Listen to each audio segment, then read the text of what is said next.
Jeg kan se røde hvalrosser, sæler af alle slags, tusindvis af fisk og kæmpemæssige hvaler.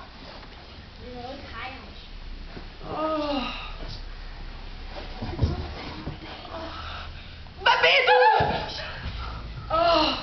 Jeg er kommet for at... jeg bryder mig ikke om mennesker.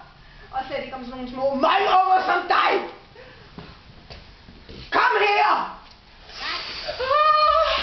Havets mor havde katter, Mona, og forsøgte at kaste hende i det sorte dyb bag ved stenen. Men hun havde grebet fat i hendes hår. Jeg holder fast! Ned i mørket med dig! Hvad vil jeg øje, din lille kælling? Og så kæmpede de. Det var som om der brød en brølende storm løs. Rasende forsøgte havets mor at kaste Mona ned i dybet, hvor hun kæmpede for sit liv. Men ligesom hun var ved at miste taget i håret, kom hun i tanke om... Carmen! Jeg kan ordne dit hår!